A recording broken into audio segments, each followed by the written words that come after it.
নিরাপত্তাহীনতায় ভুগছিলাম। 16 বছর নিজেদের জীবনের ঝুঁকি নিয়ে আন্দোলন সংগ্রাম করে এই ফেসিবাদ শেখ হাসিনাকে আমরা উৎখাত করেছি এবং পালিয়ে যেতে বাধ্য করেছি। তারপরে আমরা মনে মনে ভাবছিলাম যে এখন হয়তো আমাদের নিরাপত্তা নিশ্চিত হবে, ন্যায় বিচার প্রতিষ্ঠা হবে, সমাজে একটা শান্তি প্রতিষ্ঠা হবে। কিন্তু দুঃখের বিষয়, আমাদের সমন্বয়ক ভাইয়েরা যে অবস্থা তাদের দেখতে পাচ্ছি আমরা, তারা নাকি নতুন করে আওয়ামী লীগকে পুনর্বাসন করার চেষ্টা করছেন। দুঃখ লাগে, তারা গত 3 দিন আগে প্রেস ক্লাবে আওয়ামী লীগের দূষর কাউন্সিলরদেরকে নিয়ে তারা একটা আলোচনা বৈঠক করে। আমি নিজে দেখেছি। আমি সেই আলোচনা ধিক্কার জানাই। তারা কি করে আওয়ামী লীগের সন্ত্রাসী দূষরদের সাথে তারা বসলো, এটি আমার দুঃখ। আমরা যারা আজকে শপথ নিয়েছি আওয়ামী লীগ সন্ত্রাসীদের সাথে কোনো আপোষ নেই, এই আওয়ামী লীগের ফেসিবাদরা শেখ হাসিনা এরা ভারতের সাথে আঘাত করে তারা এই দেশটাকে ধ্বংস করেছিল। এই ধ্বংসের হাত থেকে আমরা কিভাবে বাংলার মানুষ জীবন দিয়ে এই দেশকে মুক্ত করেছে, আজ তারা সমন্বয়করা আওয়ামী লীগের দূষরদের সাথে মিটিং করে। আমার এটা দেশবাসীর কাছে আমি কি বলবো, আর দেশবাসী এটা ধিক্কার জানাচ্ছে। এই 2 দিন যাবৎ দেশের মানুষের আলোচনা সমালোচনা আমি দেখতে পাচ্ছি এবং বাংলা ভিশনের একটা নিউজ আমি দেখেছি, তারা সেখানে জনগণের জরিপ সংগঠিত করেছে। সেই জরিপে প্রত্যেকটা সাধারণ জনগণ ধিক্কার জানাচ্ছে এই সমন্বয়কদেরকে প্রতি, যে তারা কোনোভাবেই এই আওয়ামী লীগ দূষরদের সাথে বৈঠক করতে পারে না। এই আওয়ামী লীগ দূষরেরা বাংলাদেশকে লুটে পুটে খেয়েছে, এই সন্ত্রাসীরা এই বাংলাদেশকে ধ্বংস করেছে। দেখুন, কালকে আমরা যাত্রাবাড়িতে একটা প্রোগ্রাম করেছিলাম জনগণের পক্ষ থেকে, জিয়াফত আয়োজন। সেখানে সন্তান হারানো মায়েরা কিভাবে কান্না করছে, আমি নিজে দাঁড়িয়ে নিজেও কান্না করছি, খুব কষ্ট পেয়েছি।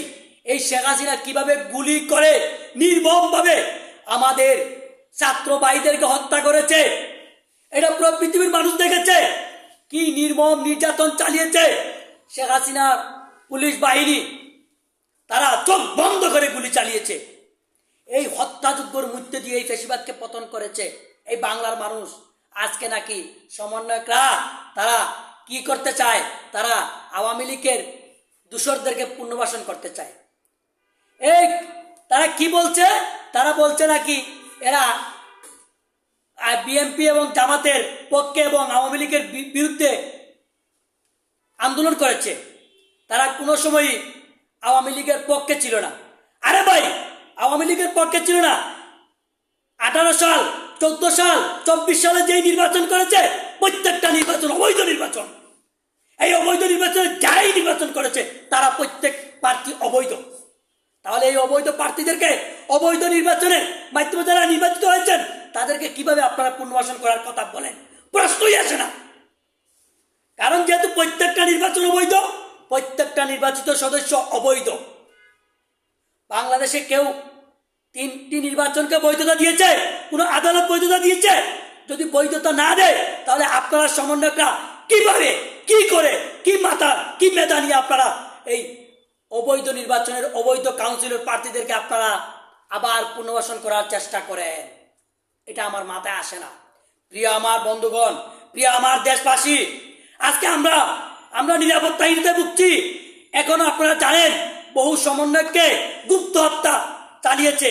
কারা করেছে এগুলো এখনো খুঁজে বের করতে পারেনি বর্তমান সরকার, ইউনূস সরকার। এটা আমার প্রশ্ন। আজকে আমার সমন্বয়ক ভাইকে হত্যা করেছে, কালকে আমাকে হত্যা করতে পারে। আমাকে হত্যার মধ্য দিয়ে আমার পরিবার, আমার সন্তান বাবা হারা হবে। তখন আমার সন্তানদেরকে কে দেখবে? কে দেখবে? আজকে এই যে সমন্বয়করা, আজকে আরেকটা রিপোর্ট দেখলাম যে নাগরিক কমিটিতে নাকি আওয়ামী লীগের পুনর্বাসন হচ্ছে। সেখানে অনেক আওয়ামী লীগের কর্মীরা সেখানে ঢুকছে। ভাই, আরে সমন্বয়ক ভাই, নাগরিক কমিটি আক্তার ভাইকে আমি উদ্দেশ্য করে বলতে চাই, আপনাকে কিভাবে নির্যাতন করেছে আওয়ামী লীগ। একসাথে তারেক ভাইয়ের সাথে জেলে ছিলেন, আমরা সেগুলো দেখেছি। এত কষ্ট, এত ত্যাগের বিনিময়ে এই আওয়ামী লীগের নির্যাতন সহ্য করে এই আন্দোলনে সফল হওয়ার পরে আবার কি করে আপনি নাগরিক কমিটিতে আওয়ামী লীগের দূষরদেরকে এখানে নিয়ে আসেন, আমার মাথায় আসে না। এগুলো বন্ধ করুন। আজকে লক্ষ লক্ষ ছাত্র জনতা জীবনের ঝুঁকি নিয়ে রাজপথে আন্দোলন করেছে, আজকে তাদের নিরাপত্তা কোথায়? 2000-এর উপরে ছাত্র জনতাকে হত্যা করেছে, তাদের আত্মাকে কি জবাব দিবেন যদি আজ আওয়ামী লীগ দূষরদেরকে আপনারা সেভ করেন? আরেকটা কথা না বললে হয় না, হাজার হাজার আওয়ামী লীগের সন্ত্রাসীদেরকে ভারতে পালিয়ে যেতে সহযোগিতা কে করেছে? কে করেছে? লক্ষ লক্ষ টাকার বিনিময়ে তাদেরকে ভারতে পালিয়ে যেতে সাহায্য করেছে কারা? এগুলোও খুঁজে বের করতে হবে। আমরা জানি কারা করছে, আমরা নাম বলবো সময় আসলে। আমরা সবকিছু তথ্য উৎপত্তি করছি। কারা এই আওয়ামী লীগের দূষরদেরকে ভারতে পালিয়ে যেতে সহযোগিতা করেছে? ওবায়দুল কাদেরকে ভারতে পালিয়ে যেতে সহযোগিতা করেছে। 3 মাসের উপর সে বাংলাদেশে অবস্থান করছিল।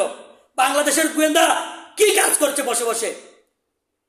তাদের ব্যর্থতা, গোয়েন্দাদের ব্যর্থতার দায় অবশ্যই তাদের নিতে হবে। তাদের দায় রয়েছে। তারা এত বড় খুনি সন্ত্রাসীদেরকে তারা পালিয়ে গেল, তারা তাদেরকে গ্রেপ্তার করতে ব্যর্থ কেন হলো?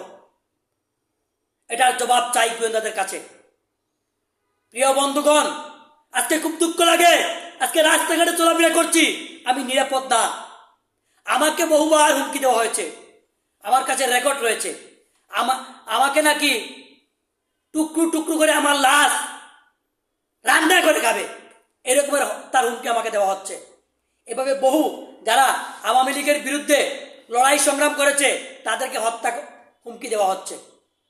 আজকে সমন্বয়করা নিজেরাই বলছেন অনেক সমন্বয়করা নিরাপত্তাহীনতায় ভুগছে, এবং যারা আওয়ামী লীগের বিরুদ্ধে আন্দোলন সংগ্রাম করেছিলেন তাদের প্রত্যেকের এখন নিরাপত্তা নেই, কারণ আওয়ামী লীগ গোপন আস্তানা থেকে আমাদেরকে হত্যার হুমকি দিচ্ছে। প্রিয় বন্ধুগণ, আজকে এই পর্যন্তই, বেশি কথা বাড়াবো না। আপনার কাছে আমার একটা প্রশ্ন ছিল, যে বর্তমানে